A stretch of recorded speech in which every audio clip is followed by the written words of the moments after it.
ನಮಸ್ಕಾರ. ಇಂದಿನ ಈ ವಿಶೇಷ ಅಧ್ಯಯನಕ್ಕೆ ನಿಮಗೆಲ್ಲರಿಗೂ ಸ್ವಾಗತ. ನಾವು ಇಂದು ಇಂಗ್ಲಿಷ್ ಸಾಹಿತ್ಯದ ಅತ್ಯಂತ ಅದ್ಭುತ ಕವಿತೆಯೊಂದನ್ನ ಡಿಕೋಡ್ ಮಾಡಲಿದ್ದೇವೆ. ಅದೇ ವಿಲಿಯಂ ಬ್ಲೇಕ್ ಅವರ ದ ಸ್ಕೂಲ್ ಬಾಯ್. ಔಪಚಾರಿಕ ಶಿಕ್ಷಣ ವ್ಯವಸ್ಥೆಯ ಬಗ್ಗೆ ಬ್ಲೇಕ್ ಅವರಿಗಿದ್ದ ಅಸಮಾಧಾನ ಮತ್ತು ಕವಿತೆಯಲ್ಲಿ ಅಡಗಿರುವ ಅದ್ಭುತ ರೂಪಕಗಳನ್ನ ಅಂದ್ರೆ ಮೆಟಫರ್ಸನ್ನ ನಾವಿಂದು ಒಂದೊಂದಾಗಿ ಬಿಡಿಸಿ ನೋಡೋಣ. ಬನ್ನಿ ಶುರು ಮಾಡೋಣ. ಸರಿ, ನೇರವಾಗಿ ವಿಷಯಕ್ಕೆ ಬರೋಣ. ವಿಲಿಯಂ ಬ್ಲೇಕ್ ಕೇವಲ ಕವಿಯಾಗಿರ್ಲಿಲ್ಲ, ಅವರು ಒಬ್ಬ ಶ್ರೇಷ್ಠ ವರ್ಣಚಿತ್ರಕಾರ ಕೂಡ ಹೌದು. ಆದ್ರೆ ನಿಮ್ಗೊಂದು ಅಚ್ಚರಿಯ ವಿಷಯ ಹೇಳ್ತೀನಿ ಕೇಳಿ. ಅವರಿಗೆ ಯಾವುದೇ ರೀತಿಯ ಫಾರ್ಮಲ್ ಸ್ಕೂಲಿಂಗ್ ಅಂದ್ರೆ ಶಾಲಾ ಶಿಕ್ಷಣ ಹೆಚ್ಚು ಸಿಕ್ಕಿರ್ಲಿಲ್ಲ. ಇವನು ಶಾಲೆಗೆ ಹೋದ್ರೆ ಅಷ್ಟೇ ಮುಗೀತು ಕಥೆ ಅಂತ ಅವರ ತಾಯಿಯೇ ನಿರ್ಧರಿಸಿ ಮನೆಯಲ್ಲೇ ಪಾಠ ಹೇಳ್ಕೊಟ್ರಂತೆ. ಆ ಕಾಲಕ್ಕೆ ಇದೊಂದು ದೊಡ್ಡ ಬಂಡಾಯನೇ ಸರಿ. ಬ್ಲೇಕ್ ಅವರ ಈ ಹಿನ್ನೆಲೆಯೇ ಇಂದಿನ ನಮ್ಮ ವಿಶ್ಲೇಷಣೆಗೆ ಬಲವಾದ ಅಡಿಪಾಯ.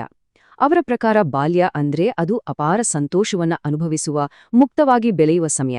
ಬದಲಾಗಿ 4 ಗೋಡೆಗಳ ಮಧ್ಯ ತರಗತಿಯಲ್ಲಿ ಕೂತು ಭಯದಿಂದ ನಡುಗುವ ಸಮಯ ಖಂಡಿತ ಅಲ್ಲ. ಹಾಗಾದ್ರೆ ಈ ಕವಿತೆಯನ್ನ ಅರ್ಥ ಮಾಡಿಕೊಳ್ಳಲು ನಾವಿಂದು ಏನೇನು ನೋಡಲಿದ್ದೇವೆ? ಮೊದಲು ಬ್ಲೇಕ್ ಕಂಡ ಬಾಲ್ಯದ ದೃಷ್ಟಿಕೋನ, ನಂತರ ಪ್ರಕೃತಿ ಮತ್ತು ತರಗತಿಯ ನಡುವಿನ ಸಂಘರ್ಷ, ಆಮೇಲೆ ಕವಿತೆಯ ಪ್ರಮುಖ ರೂಪಕಗಳಾದ ಪಂಜರದ ಹಕ್ಕಿ ಮತ್ತು ಕತ್ತರಿಸಿದ ಗಿಡ, ಕೊನೆಯದಾಗಿ ಜೀವನದ ಋತುಗಳು ಹಾಗೂ ಇಂದಿನ ಕಾಲಕ್ಕೆ ಇದು ಹೇಗೆ ಪ್ರಸ್ತುತ ಅನ್ನೋದನ್ನ ನೋಡೋಣ. ಮೊದಲನೆಯದಾಗಿ ಬ್ಲೇಕ್ ಕಂಡ ಬಾಲ್ಯದ ದೃಷ್ಟಿಕೋನ. ಇಲ್ಲಿ ನೋಡಿ, ಕವಿತೆಯ ಆರಂಭವೇ ಎಷ್ಟು ಅದ್ಭುತವಾಗಿದೆ. I love to rise in a summer morn when the birds sing on every tree. ಒಮ್ಮೆ ಕಲ್ಪಿಸಿಕೊಳ್ಳಿ, ಒಂದು ಸುಂದರವಾದ ಬೇಸಿಗೆಯ ಮುಂಜಾನೆ, ಮರಗಳಲ್ಲಿ ಹಕ್ಕಿಗಳ ಇಂಚರ, ದೂರದಲ್ಲಿ ಬೇಟೆಗಾರನೊಬ್ಬನ ಕೊಂಬಿನ ನಾದ.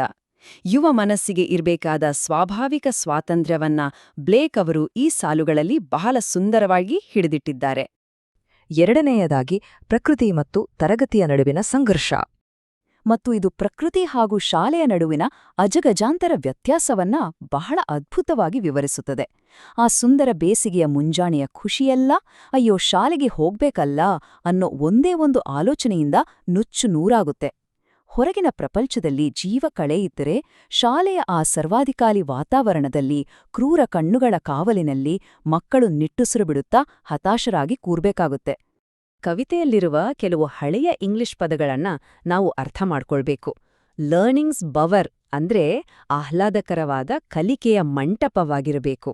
ಆದ್ರೆ ಅದೇ ಕಲಿಕೆಯ ತಾಣ ಡ್ರಿಯರಿ ಶವರ್ನಂತೆ ಅಂದ್ರೆ ನಿರಂತರವಾಗಿ ಸುರಿಯುವ ಬೇಸರದ ಮಳೆಯಂತೆ ಅನ್ಸಿದ್ರೆ ಅಲ್ಲಿ ಮಕ್ಕಳಿಗೆ ಸ್ಫೂರ್ತಿ ಸಿಗೋದಾದ್ರೂ ಹೇಗೆ ಅಲ್ವಾ? ಈಗ 3ನೇ ಭಾಗ, ಕವಿತೆಯ ಮೊದಲ ಪ್ರಮುಖ ರೂಪಕ ಪಂಜರದ ಹಕ್ಕಿ. ಇದು ನಮ್ಮ ಈ ಅಧ್ಯಯನದ ಅತ್ಯಂತ ಪ್ರಮುಖ ಭಾಗ. ಬ್ಲೇಕ್ ಅವರು ಮಗುವನ್ನ ಒಂದು ಮುಕ್ತ ಹಕ್ಕಿಗೆ ಹೋಲಿಸ್ತಾರ. ಹಕ್ಕಿಯ ಸಹಜ ಗುಣ ಹಾರುವುದು ಮತ್ತು ಸಂತೋಷದಿಂದ ಹಾಡುವುದು. ಅದನ್ನ ತಂದು ಪಂಜರದಲ್ಲಿ ಹಾಕಿದ್ರೆ ಏನಾಗುತ್ತೆ? ಅದರ ನೈಜ ಗುಣವೇ ನಾಶವಾಗುತ್ತಲ್ವಾ?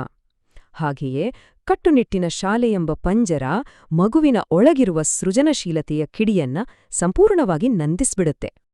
ಈಗ ಈ ಹಂತದಲ್ಲಿ ನಿಜಕ್ಕೂ ಆಸಕ್ತಿದಾಯಕವಾದ ವಿಷಯ ಏನಪ್ಪಾ ಅಂದ್ರೆ, ತರಗತಿಯಲ್ಲಿ ಬಂಧಿಯಾಗಿರುವ ಬಾಲಕನೊಬ್ಬ ಹೊರಗಡೆ ನೋಡ್ತಾ ತನ್ನನ್ನ ತಾನು ಆ ಪಂಜರದಲ್ಲಿರುವ ಹಕ್ಕಿಗೆ ಹೋಲಿಸ್ಕೊಳ್ತಿರುವುದು.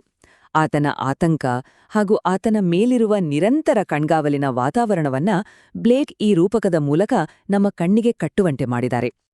ಸಂತೋಷಕ್ಕಾಗಿ ಹುಟ್ಟಿದ ಹಕ್ಕಿ ಪಂಜರದಲ್ಲಿ ಕುಳಿತು ಹಾಡುದಾದ್ರೂ ಹೇಗೆ? ಈ ಸಾಲುಗಳನ್ನ ಒಮ್ಮೆ ಗಮನಿಸಿ. ಭಯದ ವಾತಾವರಣದಲ್ಲಿ ಬಲವಂತವಾಗಿ ಕೂರಿಸಲ್ಪಟ್ಟ ಮಗು ತನ್ನ ಕೋಮಲವಾದ ರೆಕ್ಕೆಗಳನ್ನ ಮುದುಡಿಕೊಂಡು ತನ್ನ ಬಾಲ್ಯದ ವಸಂತವನ್ನೇ ಮರೆತುಬಿಡ್ತದೆ. ಆ ಮಗುವಿಗೆ ಮುಕ್ತವಾಗಿ ಕಲಿಯಲು ಸಾಧ್ಯವೇ ಇಲ್ಲ. 4ನೇ ಭಾಗ, ಕವಿತೆಯ 2ನೇ ಪ್ರಮುಖ ರೂಪಕ ಕತ್ತರಿಸಿದ ಗಿಡ. ಕವಿತೆಯ ಈ ದ್ವಿತೀಯಾರ್ಧದಲ್ಲಿ ಬ್ಲೇಕ್ ಅವರ ಟೀಕೆ ಇನ್ನಷ್ಟು ಗಂಭೀರವಾಗುತ್ತೆ. ಇಲ್ಲಿ ಅವರು ನೇರವಾಗಿ ಪೋಷಕರಿಗೆ ಒಂದು ಎಚ್ಚರಿಕೆ ಕೊಡ್ತಿದ್ದಾರೆ. ಅದೇ ಕತ್ತರಿಸಿದ ಗಿಡದ ರೂಪಕ. ಮಗುವಿನ ಕುತೂಹಲವನ್ನ ಎಳೆ ಮೊಗ್ಗುಗಳಿಗೆ ಹೋಲಿಸಲಾಗಿದೆ. ವಸಂತ ಋತುವಿನಲ್ಲಿ ಅರಳುವ ಮುನ್ನವೇ ಆ ಮೊಗ್ಗುಗಳನ್ನ ಚುವಿಟಿ ಹಾಕಿದ್ರೆ ಆ ಗಿಡ ಮುಂದೆ ಬೆಳೆದು ಹಣ್ಣು ಬಿಡಲು ಹೇಗೆ ತಾನೇ ಸಾಧ್ಯ? ಖಂಡಿತ ಸಾಧ್ಯವಿಲ್ಲ. ಹಾಗಾಗಿ ಇಲ್ಲಿನ ಅತ್ಯಂತ ಪ್ರಮುಖ ಅಂಶವೇನೆಂದರೆ, ಈ ಸಸ್ಯಶಾಸ್ತ್ರೀಯ ರೂಪಕದ ಮೂಲಕ ಬ್ಲೇಕ್ ಅವರು ಒಂದು ಕಠೋರ ಸತ್ಯವನ್ನ ಹೇಳ್ತಿದ್ದಾರೆ. ಬಾಲ್ಯದಲ್ಲಿ ಮಗುವಿನ ಮನಸ್ಸಿಗೆ ಆಗುವ ಘಾಸಿ ಕೇವಲ ಆ ಕ್ಷಣಕ್ಕೆ ಮಾತ್ರ ಸೀಮಿತವಲ್ಲ. ಅದು ಮಗುವಿನ ಭವಿಷ್ಯದ ಮೇಲೆ ಶಾಶ್ವತವಾದ ಮತ್ತು ನಕಾರಾತ್ಮಕವಾದ ಪರಿಣಾಮವನ್ನ ಬೀರುತ್ತೆ. 5ನೇ ಭಾಗ, ಜೀವನದ ಋತುಗಳು. ಬನ್ನಿ ಮುಂದೆ ಹೋಗೋಣ ಮತ್ತು ಇದು ಹೇಗೆ ರೂಪುಗೊಳ್ಳುತ್ತವೆ ಅಂತ ನೋಡೋಣ. ಈ ಗಿಡದ ರೂಪಕ ಕೇವಲ ಬಾಲ್ಯಕ್ಕೆ ಮಾತ್ರ ಸೀಮಿತವಾಗಿಲ್ಲ. ಇದೊಂದು ದೊಡ್ಡ ಸರಪಳಿ. ಮನುಷ್ಯನ ಜೀವನ ಪ್ರಕೃತಿಯ ಋತುಮಾನಗಳಿದ್ದಂತೆ. ಬಾಲ್ಯವು ವಸಂತ ಋತುವಿದ್ದಂತೆ.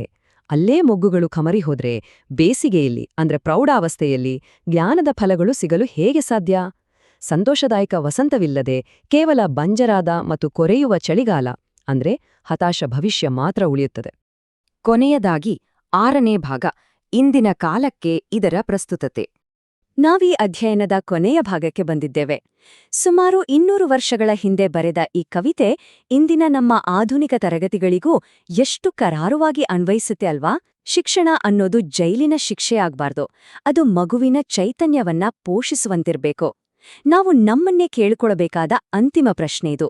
ನಮ್ಮ ಇಂದಿನ ಶಿಕ್ಷಣ ವ್ಯವಸ್ಥೆ ಮಕ್ಕಳು ಅರಳಲು ಸೂರ್ಯನ ಬೆಳಕಿನಂತೆ ಸಹಾಯ ಮಾಡ್ತಿದ್ಯಾ, ಅಥವಾ ಮಗುವಿನ ಪ್ರತಿಭೆ ಅರಳುವ ಮುನ್ನವೇ ಅದನ್ನ ನಂದಿಸುವ ಚಳಿಗಾಲದ ಬಿರುಗಾಳಿಯನ್ನ ಸೃಷ್ಟಿಸ್ತಿದ್ಯಾ? ಯೋಚಿಸಿ. ಈ ಪ್ರಶ್ನೆಯೊಂದಿಗೆ ಇಂದಿನ ಈ ಆಳವಾದ ವಿಶ್ಲೇಷಣೆಯನ್ನ ಮುಕ್ತಾಯಗೊಳಿಸ್ತಿದ್ದೇನೆ. ಈ ಅಧ್ಯಯನ ನಿಮ್ಗೆ ಕವಿತೆಯ ಬಗ್ಗೆ ಹೊಸ ದೃಷ್ಟಿಕೋನವನ್ನ ಕೊಟ್ಟಿದೆ ಅಂತ ಭಾವಿಸ್ತೇನೆ. ಧನ್ಯವಾದಗಳು.